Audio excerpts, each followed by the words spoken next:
Hey guys, I'm back again, and today I have for you finally a review, and it is of Ladies Coupé by Anita Nair. Okay, so this is a used copy, and it is approximately 306 pages. This is the book that I read and discussed for last Saturday, yesterday, with my book club, and this was wow. I mean, okay. Storyline. You have a main character. Her name is Akila, and Akila is in her 40s, maybe about 40, 44, 45 years old. And she is toying with the idea of living the rest of her life alone. But in India, a woman living alone is like a big no-no. It's just impossible. It's just no can do. You cannot live alone as a woman. It's just not allowed. So what she does is she tells a little white lie, and she basically gets a chance to go on a trip. She says it's a business trip, but in fact, it's just a trip for her to reflect a bit and see how, she would do things. Now, you have to know the backstory is this woman, this is the main character of the book, and her father dies when she's like in her very early 20s, and she has like brothers and sisters underneath her, and her mother has no job, of course, because she's a stay-at-home mother. Basically, what happens is all of the weight of taking care of the family falls on the shoulders of Akila. So she's the only one who is capable of going out and getting a job that can pay money to support the entire family. So she becomes the breadwinner of the family. Okay, so now back to her being 45, her brothers and sisters off married with their own families, and she's toying with the idea of living alone. So she takes this trip, and when she takes this trip, she goes on a train. She winds up in what they call a Ladies Coupé, which is basically a night train where, with, berths where you sleep. And there she is faced with 6 other women, and each woman tells their story. Now, the book itself, you as you're each section is a woman telling her story, what's happened to her as a woman. And now keep in mind, all of these women are different ages. They're not all the same background, like they're not all the same cast, I don't think, and they're not all the same age either. And as you read along, you just see these stories, and I just want to take this book and just fling it somewhere, because it was just, it was so gloom and doom, and so, yeah, lots of pathos. And as you're reading, they introduce you to a lot of piece of work, nasty men with some serious problems, some of them.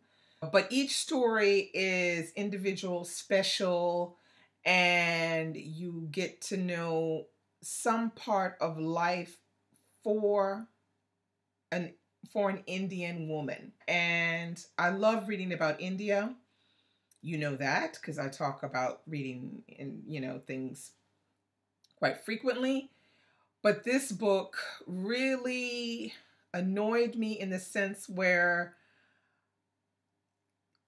I think I would have accepted it quite well. All of these things that I was reading about, which are some of them are pretty horrible, and some of them are just, wow, terrible things that these women have been through. And you can tell that it's, obviously these could be true stories, or, something that Anita Nair has heard in her past. But what I didn't like was the ending. That's where it all fell down for me. The ending was just not at all what I felt like she copped out and didn't, really take a decision. But anyway, other than that, the storyline, the characters, very interesting. Each story is very in detail, depth, and sometimes there are things that are really disturbing. Now, the thing that didn't work for me was when you were reading about each character, for some reason, Akila, who's the main character, I didn't really care for her that much. It wasn't like I didn't care for her, but it was just I couldn't relate with her for some reason. Now I don't know if it was because this was a book about an Indian woman and I'm an African American woman, but I think it was more the writing, because the writing style is a bit strange. Well, it's not like English, like British English or American English. It's kind of like Indian English in a way sometimes. But the thing that I think maybe made it even more difficult for me to get into that character of Akila, or any of the other women for that matter, was the fact that she changes between third person and first person quite a lot. And I would say a good portion of the book is written in third person.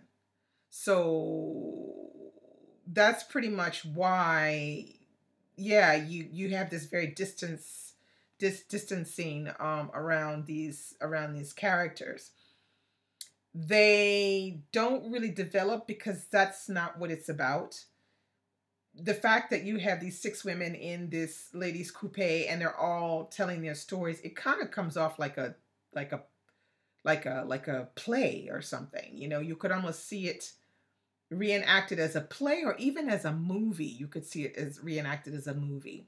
Yeah, I mean, I can't tell you much more than that. I would say, yeah, pick it up if you're interested in something that is a little bit out of the ordinary than what you're used to reading. If you read a lot of Indian fiction, if you don't read Indian fiction, maybe you'd be interested in reading this. This novel actually is considered as one of the first feminist novels, and it's mainly because of the fact that it talks about a woman who is toying with the idea of living alone, and living alone is just not allowed in India.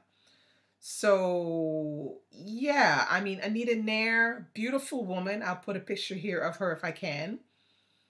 Yeah, she is a writer, and I think she writes in magazines and things. She's from India, and I think she teaches English literature or studied English literature, something like that. I don't know much about her. She's written other novels as well, but this one is the one that people equate her with because it is considered to be the first feminist novel. So I gave this book, I think it was three and a half or 3 stars. I would have given it 3.5 stars, but you know, 3 stars on Goodreads. Yeah, I think it's something that you should check out, but beware, it's, you know, the stories are pretty hard to, you know, to read. It is a lot of bad things to read all at once. But it was enjoyable in the sense that I was glad that I got to read another Indian novel because I like reading about India. So that's all I have for you today. Hope you guys are having a great reading experience this weekend. I'll be back with some tags or a tag. Alrighty, bye-bye.